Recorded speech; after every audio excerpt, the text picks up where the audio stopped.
स्वागत आप सभी का। शाम के 4 बजने वाले हैं। आप देख रहे हैं म्हारो राजस्थान। आप सबके साथ मैं हूं प्रियंका राय और बुलेटिन की शुरुआत बड़ी खबर के साथ करते हुए श्रीगंगानगर से बड़ी खबर है।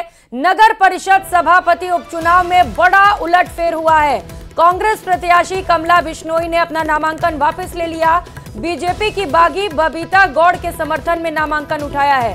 निर्दलीय सरस्वती और सावित्री देवी ने भी अपना नाम वापस ले लिया है। बीजेपी प्रत्याशी गगनदीप कौर और बबीता गौड़ में अब सीधा मुकाबला है। दोनों आमने सामने हैं। 11 फरवरी को सुबह 10 बजे से वोटिंग की जाएगी। तो कांग्रेस प्रत्याशी कमला बिश्नोई ने अपना नाम वापस ले लिया है और बीजेपी की बागी हुई बबीता गौड़ को अपना समर्थन दे दिया है। ये बड़ी सूचना इस वक्त की आपको बता रहे हैं। कल वोटिंग होने वाली और उससे पहले बड़ा उलटफेर देखने को मिल रहा है। 11 फरवरी को सुबह 10 बजे से वोटिंग की शुरुआत होगी। बबीता गौड़ में और गगनदीप कौर में अब सीधा मुकाबला दिखाई देगा। तो सावित्री देवी ने भी अपना नाम वापस ले लिया है। निर्दलीय प्रत्याशी सरस्वती और सावित्री इन दोनों ने अपने नाम वापस ले लिए हैं। ये मैंने जिस दिन कमला जी का हमने नॉमिनेशन किया था और आपसे सबसे बात की थी, मैंने एक बात कही थी सबसे पहले कि हमारा जब चुनाव हुए थे उस वक्त जो हमारे सिर्फ 19 पार्षद जीते थे उसमें भी हमने 3 के खिलाफ कार्रवाई की और हमारा संख्या बल 16 पार्षदों का था। और मैंने आप सबके माध्यम से ये अपील की थी सभी पार्षदों से कि वो अंतरात्मा की आवाज़ पे वोट करें। और रुक करेंगे इस बीच मिल रही एक और बड़ी खबर का। जयपुर से बड़ी खबर है। राजस्थान में मंत्रिमंडल विस्तार की सुगबुगाहट तेज हो गई है। लोकसभा चुनावों से पहले 3 मंत्री और बनाए जाने की सुगबुगाहट है। ओबीसी एमबीसी सामान्य वर्ग से मंत्री बनाने की चर्चा है। तो 3 मंत्री के पद अभी भी खाली हैं और माना जा रहा है कि लोकसभा चुनावों से पहले इन पदों को भरा जा सकता है।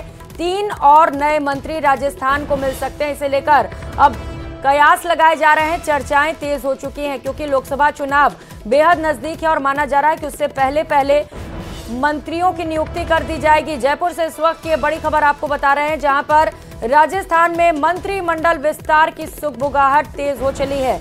लोकसभा चुनावों से पहले 3 मंत्री और बनाए जाने की सुगबुगाहट है और माना जा रहा है कि इसमें सोशल इंजीनियरिंग भी दिखाई दे सकती है क्योंकि अभी लोकसभा चुनाव भी आने वाले हैं। ऐसे में अलग अलग क्षेत्रों को साधने की भी कोशिश इन पदों को भरते हुए की जा सकती है, जहां पर ओबीसी से लेकर एमबीसी और समान वर्ग से मंत्री बनाने की चर्चा तेज है।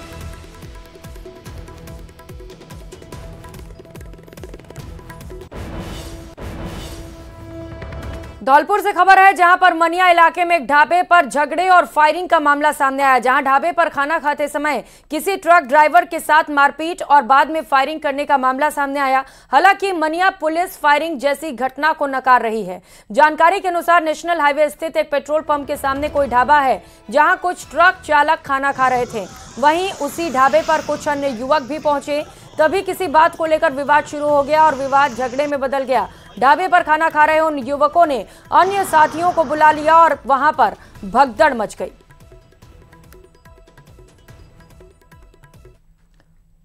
तो वहीं टोंक जिले में रानोली के बीचपुरा गांव में किसान के बाड़े में बने कच्चे मकान में आग लगने से हड़कंप मच गया।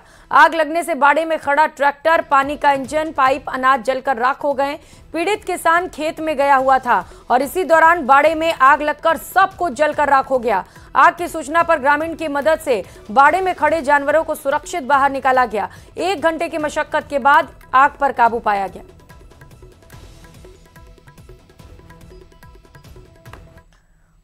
और अगली खबर उदयपुर से है, जहां बलीचा स्थित डंपिंग यार्ड में भीषण आग लग गई। करीब 2 किलोमीटर दूर से धुआं उठता हुआ नजर आया। दमकल विभाग की 5 गाड़ियां काफी देर तक कोशिशें करती रहीं, हालांकि आग पर काबू नहीं पाया जा सका है। आग के कारणों का खुलासा नहीं हो सका है। जानकारी के अनुसार इस घटना के करीब 1.5 घंटे से ज्यादा का वक्त बीतने के बाद इसकी जानकारी लगी। आग के भीषण रूप लेते ही धुएं का गुबार उठने लगा। जैसे ही लोगों ने ये देखा तो दमकल विभाग को सूचना दी गई। सूचना मिलते ही दमकल की तकरीबन 8 गाड़ियां मौके पर पहुंची। लपटें इतनी भीषण है कि दमकल कर्मी आग बुझा नहीं पाए फिलहाल और दूर से ही पानी की बौछार डालते हुए नजर आ रहे हैं। तो तस्वीर आप देख पा रहे हैं जहां पर भीषण आग लगी है। हालांकि ये पता नहीं चल सका है कि आग कैसे लगी। आग पर कोशिश की जा रही है कि काबू पा लिया जाए। और खैरथल की भिवाड़ी पुलिस ने लूट के मामले में 6 साल से फरार चल रहे 2 आरोपियों को गिरफ्तार किया। दोनों के खिलाफ कोटा के मोड़क और अलवर के मालाखेड़ा थाने में कई मामले दर्ज हैं। लुटेरे ड्राइवर को बंधक बनाकर गाड़ी के टायर और अन्य सामान लूटने की वारदात को अंजाम दिया करते थे। अगली खबर बीकानेर के गजनेर से है, जहां पुलिस ने कार्रवाई करते हुए अंग्रेजी शराब से भरा ट्रक पकड़ा है। ट्रक से 290 पेटी शराब जब्त की गई। शराब को कंबलों के नीचे छिपाया गया था। पुलिस ने इस मामले में ट्रक चालक को गिरफ्तार कर लिया है। यह कार्रवाई एसपी के निर्देशन में हुई है।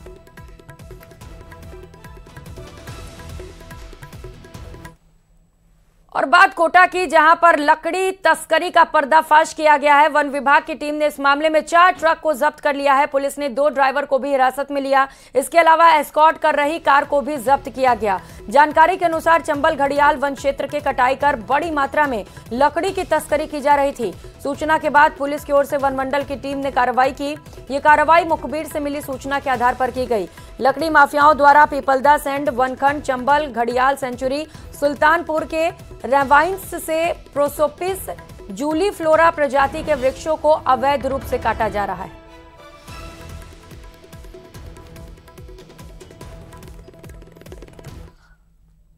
और खबरों में आगे बढ़ते हुए खैरथल से खबर है, जहां पर तिजारा के रायपुर में बड़े स्तर पर अवैध खनन का खेल चल रहा है। यहां सरकार के अवैध खनन को रोकने का सिस्टम अब फेल होता नजर आ रहा है।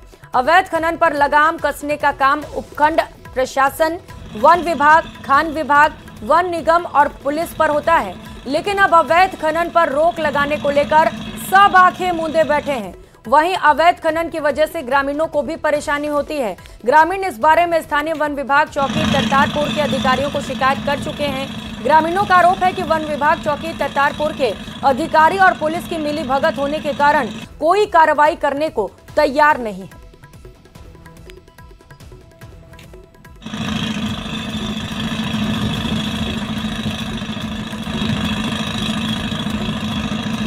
अवैध खनन का खेल धड़ल्ले से जारी है, जिसकी तस्वीर भी हम आपको दिखा रहे हैं। ग्रामीण बेहद परेशान हैं, शिकायत कर चुके हैं, लेकिन हैरानी की बात यह है कि जिम्मेदार आंखें मूंदे बैठे हुए हैं। कहा जा रहा है कि मिलीभगत चल रही है और इसी के वजह से जो जिम्मेदार लोग हैं, जिन्हें इस पर कार्रवाई करनी चाहिए, वो इससे बचते हुए नजर आ रहा है। दिन और रात हर टाइम अवैध खनन का खेल चल रहा है।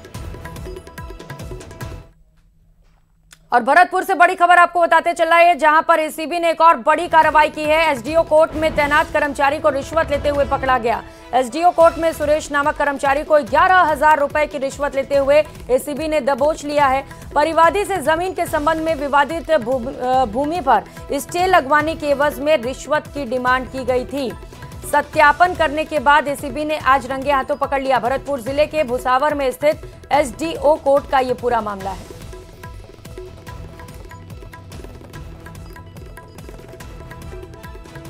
तो जमीन के संबंध में विवादित भूमि पर स्टे लगवाने के एवज में रिश्वत की डिमांड की गई, जिस पर एसीबी ने जाल बिछाया और सुरेश नामक कर्मचारी को 11,000 रुपए की रिश्वत लेते हुए पकड़ लिया है। बड़ी सूचना इस वक्त की आपको बता रहे हैं भरतपुर से, जहां पर एसीबी ने एक और बड़ी कार्रवाई की है।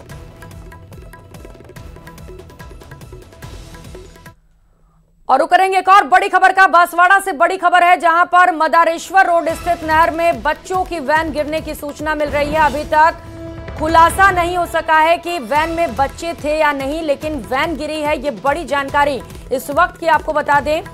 एसपी अभिजीत सिंह, डीएसपी सूर्यवीर सिंह की मौजूदगी में वैन को नहर से निकाला गया है। ड्राइवर बच्चों की जानकारी करने में पुलिस को बहाना करती हुई नजर आ रही है। और स्कूल की वैन पर फिलहाल कुछ भी लिखा हुआ नहीं है, इसीलिए सबसे ज्यादा दिक्कत सामने आ रही है। तो वैन पर कुछ लिखा भी नहीं हुआ है और ड्राइवर की ओर से साफ तौर पर कुछ भी बयान सामने नहीं आ रहा, जिसकी वजह से पुलिस को ज्यादा जानकारी इकट्ठा करने में दिक्कतें आ रही हैं। ये पता नहीं चल पा रहा है कि आखिर इस वैन में बच्चे थे भी या नहीं। हालांकि पुलिस की ओर से जांच पड़ताल लगातार जारी है। वैन में बच्चे थे या नहीं, ये बड़ा सवाल है, क्योंकि स्कूल वैन बताया जा रहा है। अब ये वैन नहर में गिरी है, ये किस स्कूल की वैन है, इसे लेकर भी फिलहाल कोई अपडेट नहीं मिल पा रहा है। लेकिन कोशिश लगातार पुलिस की ओर से की जा रही है कि जल्द से जल्द इस मामले पर अपडेट सामने आए, ताकि पता चल सके कि आखिर ये वैन किस स्कूल का है और इसके साथ ही क्या इस वैन में बच्चे थे जब ये वैन हादसे का शिकार हुई। एसपी डीएसपी की मौजूदगी में फिलहाल वैन को बाहर निकाल लिया गया। सहयोगी आकाश हमारे साथ जुड़ चुके हैं। आकाश, क्या हुआ था वहां पर, वैन कैसे गिरी और कुछ अपडेट मिल पा रहा है क्या कि जब ये वैन गिरी तो उसमें बच्चे थे या नहीं? जी, बताना चाहेंगे, शहर के मदारिसपुर रोड स्थित एक नहर जा रही है जहां से एक स्कूल वैन जा रही थी और किसी लोगों ने देखा कि एक वैन नीचे गिर गई है, पर इसमें अभी तक पता नहीं चल पाया कि बच्चे थे या नहीं थे। पुलिस ने वैन को बाहर निकाल लिया गया है। यहाँ पर रेस्क्यू टीम भी है, टीमें सारी मौजूद है मौके पे। वैन को बाहर निकाल गया है। साथ ही अब वैन के नंबर से जो वैन मालिक है उसकी पहचान की जा रही है। साथ ही अभी तक पता नहीं चल पाया कि इस गाड़ी में बच्चे थे या नहीं। तस्वीरें भी सामने आ गई हैं। ये तस्वीर देखिए, पुलिस मौके पर पहुंची, अधिकारियों ने फिलहाल वैन को बाहर निकलवा लिया है। बड़ी संख्या में वहां पर लोगों की भीड़ भी दिखाई दे रही है, लेकिन आकाश, वैन पर किसी स्कूल का नाम नहीं है। ये पता चल सका है कि वैन किस स्कूल का है?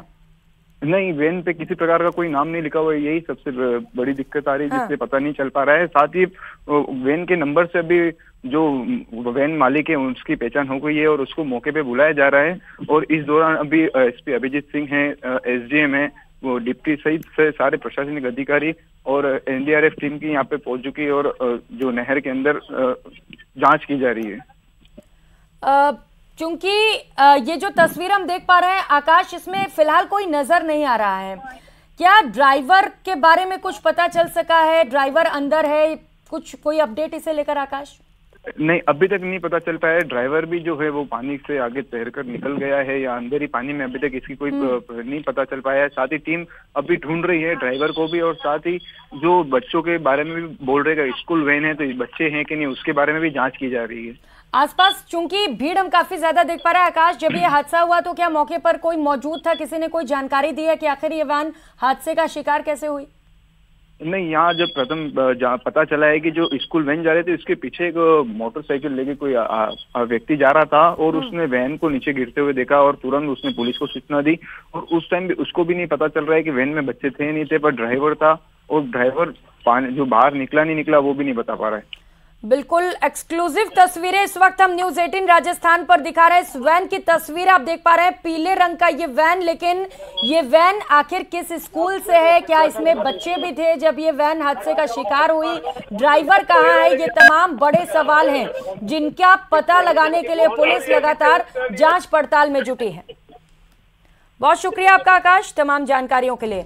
जयपुर से मिल रही एक और बड़ी खबर का रुख करेंगे। खेल मंत्री राज्यवर्धन सिंह राठौड़ एसएमएस स्टेडियम पहुंच चुके हैं। यह बड़ी सूचना निकलकर सामने आ रही है। स्टेडियम का राज्यवर्धन सिंह राठौड़ ने जायजा लिया। खेल गतिविधियों के संबंध में अधिकारियों से फीडबैक भी लिया। अचानक खेल मंत्री के दौरे से अधिकारी हरकत में आ गए। खिलाड़ियों की डाइट के संबंध में भी मंत्री ने जानकारी इकट्ठा की।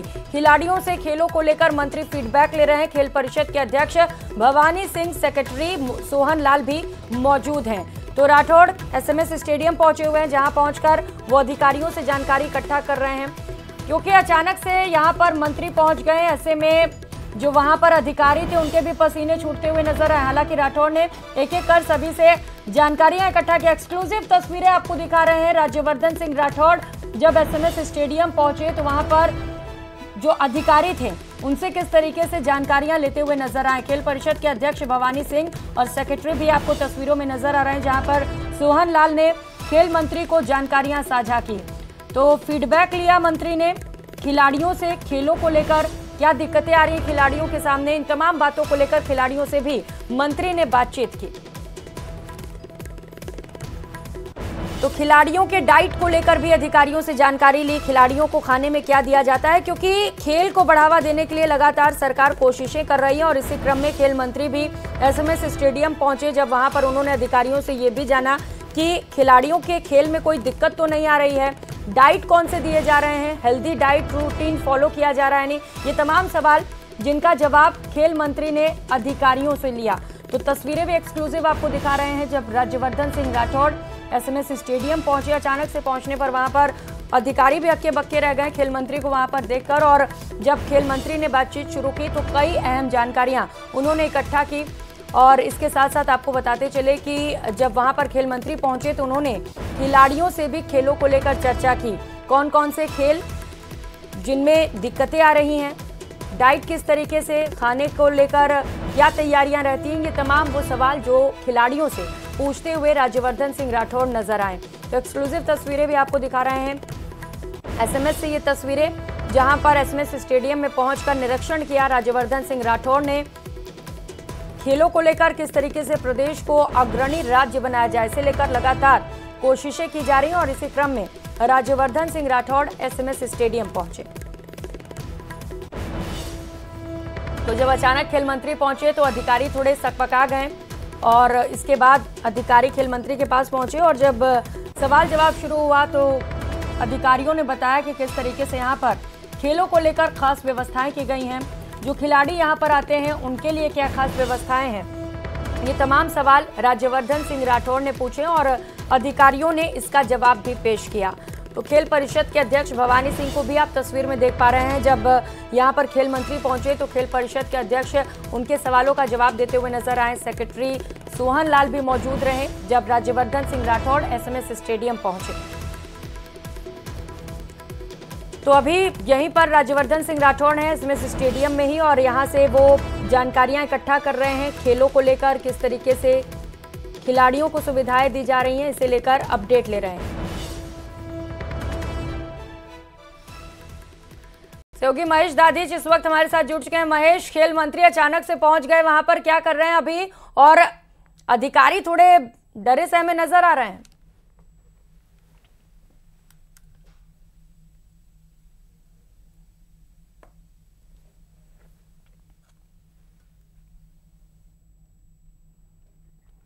महेश, आपकी आवाज नहीं आ रही है, कोशिश करेंगे, पहले टेक्निकल फॉल्ट को ठीक करिए।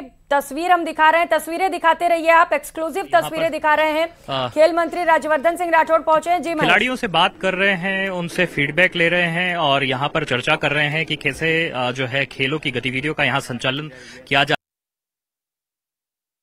है वो यहाँ पर मुहैया हो रही है। इस बात को यहाँ पर देख रहे हैं यहाँ पर और एक जो है खिलाड़ियों से इंटरेक्ट खेल मंत्री और जान खेलों में क्या कुछ नवाचार जो है वो यहाँ पहुंच करके देखा है खेल गतिविधियों को भी। देखिए, अभी हमारे सेक्रेटरी साहब के साथ और अधिकारियों के साथ मैं यहाँ पर स्टेडियम में आया हूँ और आज पहला मेरा विजिट है। इससे पहले मैं सारे किताबों में देख रहा था खेल मंत्रालय के अंदर और ये स्पोर्ट्स काउंसिल है उसके अंदर क्या कमियां हैं, क्या सुधार हम कर सकते हैं। आज पहला फिजिकल इंटरैक्शन है बच्चों के साथ। जो ये गर्ल्स का हॉस्टल है, इसमें ये एथलेटिक्स की लड़कियां हैं, आर्चरी की हैं, इनसे बातचीत हुई। सो एक एक करके हम बिल्कुल सुधार चाहिए, उस सुधार को हम करवाएंगे। सर, नई स्पोर्ट्स पॉलिसी भी विचार इनकी नई स्पोर्ट्स पॉलिसी तो बनेगी ही। स्पोर्ट्स के अंदर एक नया विचार होगा, इनके लेवल के अच्छे कॉम्पिटिशन्स तैयार करवाए जाएंगे और अंतर्राष्ट्रीय आना ये हमारी जिम्मेदारी रहेगी। इनके लिए इनकी सिलेक्शन का भी होगा, इनकी डाइट का भी होगा और उन सब के अंदर तह तक जाएंगे हम। अभी तो मात्र शुरुआत है और अभी बच्चों से फीडबैक ले रहे हैं। ये आप महसूस भी करेंगे कि कुछ ही महीनों के अंदर एक बड़ा फर्क दिखने लग जाएगा। आज जैसे मुझे बताया कि 22 अकेडमीज हैं, इनकी डाइट के बारे में मैंने पूछा कि कितनी डाइट मिल रही है, डाइट के अंदर इनको क्या क्या चीजें मिल रही हैं। आज अंदर जाके खुद निरीक्षण करा। तो हम ऐसी कंपनीज को भी लेकर आएंगे जिनकी परफॉर्मेंस इनकी सेवा के लिए अच्छी रहेगी और इनको हम सारा वो प्रोविजन जो जरूरत है वो देंगे। इनके लिए माहौल एक सही देंगे ताकि इनकी परफॉर्मेंस बिना किसी मेंटल प्रेशर के अच्छी हो सके। आज में सर ओलंपिक 2028 का टारगेट लिया गया है। जी, आज मुख्यमंत्री जी से लगातार हमारी बातचीत भी हो रही थी। प्रधानमंत्री मोदी जी का जो लक्ष्य है कि भारत के युवाओं को अंतर्राष्ट्रीय लेवल पे हर मुकाबले पे तिरंगा लहराना चाहिए। आपने उनके शब्द सुने होंगे, कोई ऐसा मुकाबला नहीं होगा अंतर्राष्ट्रीय लेवल पर जहां भारत का तिरंगा ना लहराए। अब उसी की तैयारी में जहां फिटनेस भी रहनी है, स्वस्थ भी रहना है और हमें खेलों के अंदर खेलना भी है, एंटरटेनमेंट के लिए भी खेलना है, हमारी व्यक्तित्व निर्माण के लिए भी खेलना है और एक्सीलेंस के लिए भी खेलना है, अंतर्राष्ट्रीय पदक जीतने के लिए भी खेलना है। तो उन सभी को ध्यान में रखते हुए हमारे यहाँ पर जो हम अब योजना बनाएंगे उसको ध्यान में रखा जाएगा। और जैसे मैंने कहा कि 2-3 बड़ी चीजें होने वाली हैं जल्द, जिसके अंदर हम टैलेंट हंट भी करेंगे और इनकी एकेडमीज भी तैयार करेंगे। इनकी अभी जैसे इनकी अभी जहां रहने की व्यवस्था है उसको देखा, उसी के साथ साथ इनकी किस तरह की कोचिंग हो रही है, कोचिंग का लेवल क्या है, और उसको भी हम सुधारेंगे। जरूरत पड़ी तो और अच्छे कोचेस भी लेकर आएंगे, इनके लिए मुकाबले भी सही हो, इनकी रिकवरी भी हो, हर तरह से न्यूट्रिशन से लेकर परफॉर्मेंस तक, ए से लेकर जी तक सब कुछ देखकर इस मंत्रालय के अंदर हमारे साथ जो युवा खिलाड़ी हैं इनका शानदार भविष्य तैयार हो, उसके लिए हम काम बिल्कुल। तो राज्यवर्धन सिंह राठौड़ को आप सुन रहे थे, खेल मंत्री। बतौर खेल मंत्री पहली बार इसमें